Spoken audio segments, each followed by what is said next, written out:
പ്രിയപ്പെട്ട സഹോദരങ്ങളെ, നമ്മുടെ ഇലക്ഷനിങ് അടുത്തു.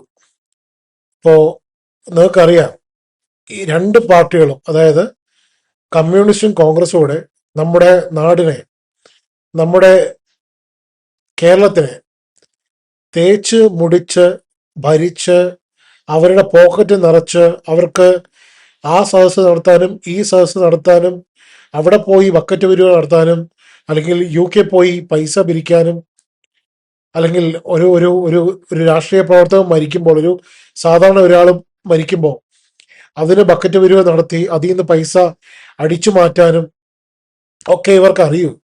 ഇവർക്ക് നല്ലൊരു വികസനം എന്താണെന്നോ, ഇവര് വികസനം പഠിക്കാൻ വേണ്ടി ജപ്പാനിലും മറ്റുള്ളിടത്തെല്ലാം ന്യൂയോർക്കിലൊക്കെ പോയി അവിടെ പോയി പൊട്ടടിച്ച് ഇരിക്കുന്നതല്ലാതെ ഇവര് വികസനം എന്ന് പറയുന്ന ഒരു സംഭവം നമ്മുടെ നാടിന് വരുത്തിയിട്ടില്ല ഇന്നേ വരെ. നമ്മുടെ ശ്രീമാൻ നരേന്ദ്രമോദിയുടെ നേതൃത്വത്തിലുള്ള BJP NDA ഗവൺമെന്റ് 2014 തൊട്ട് വന്നതുകൊണ്ട് മാത്രമാണ്, ഈ നിമിഷം വരെ ഭരിക്കുന്നത് കൊണ്ട് മാത്രമാണ് നമുക്ക് ഇത്രയെങ്കിലും വികസനം നമ്മുടെ നാടിനുണ്ടായത്. എന്നിട്ടും ഏതോ കുഞ്ഞിന്റെ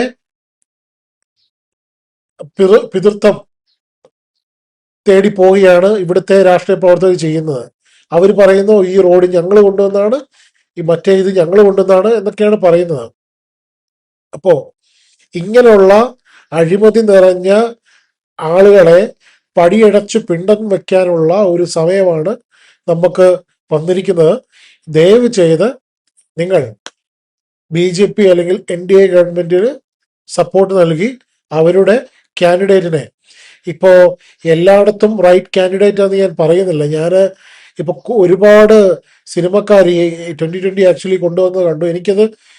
എനിക്കത് തീരെ ഇഷ്ടപ്പെടാത്ത കാര്യമാണ്. അത് ഒട്ടും ഇഷ്ടപ്പെടില്ല. അതേപോലെ നിങ്ങൾക്കും കാണും ഇഷ്ടക്കേടുകളും അനിഷ്ടങ്ങളും എല്ലാം കാണും. ഇഷ്ടം കാണും, അനിഷ്ടം കാണും, എല്ലാം കാണും. പക്ഷെങ്കിൽ ഞാൻ പറയുന്നത് റൈറ്റ് കാൻഡിഡേറ്റിന്, ഇപ്പൊ നമ്മുടെ രാജീവ് ചന്ദ്രശേഖർജി ഉണ്ട്, അതേപോലെ എടുത്തു പറയുകയാണെങ്കിൽ നമ്മുടെ ശോഭാ സുരേന്ദ്രൻജി ഉണ്ട്, അതേപോലെ തന്നെ നമ്മുടെ യുവരാജ് ഗോകുൽജി ഉണ്ട്, നമ്മുടെ മുരളീധരൻ ജി ഉണ്ട്, അതോടൊപ്പം തന്നെ നമ്മുടെ എന്താ പറയാ അനൂപ് ആന്റണി ജി ഉണ്ട്. അങ്ങനെ എണ്ണി പറയാൻ പറ്റുന്ന ഒരുപാട് നല്ല ബുദ്ധി കൂർമ്മതയുള്ളതും എന്താ പറയാ നാടിനെ നല്ല രീതിയിൽ നയിക്കേണ്ടതുമായിട്ടുള്ള ഒരുപാട് നമ്മുടെ ശ്രീലേഖ മാഡം ഉണ്ട്, ശ്രീലേഖ ജി, ഇവരെല്ലാം നല്ല പവറും നല്ല പൊട്ടൻഷ്യൽ ഉള്ള ആൾക്കാരാണ്. ഇപ്പൊ കണ്ടതാണ് തിരുവനന്തപുരത്ത് മേയർ VV രാജേഷിന്റെ നേതൃത്വത്തിൽ എന്തൊക്കെയാണ് നമ്മുടെ വളരെ കുറച്ച് സമയം കൊണ്ട് എന്തൊക്കെയാണ് നമുക്ക് തന്ന വികസനങ്ങളും കാര്യങ്ങളും എന്തൊക്കെയാണെന്ന് നമുക്ക് അറിയാം.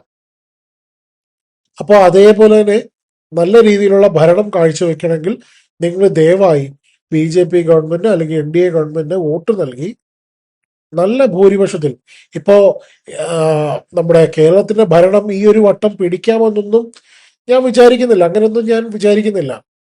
എല്ലായിടത്തും വളരെ സ്ലോ പ്രോസസ് ചെയ്തിട്ടാണ് എല്ലായിടത്തും ഇപ്പോ നമ്മളെ കേന്ദ്ര ഗവൺമെന്റ് ഭരണം നിലനിർത്തിയത് അല്ലെങ്കിൽ ഭരണത്തിൽ വന്നത്.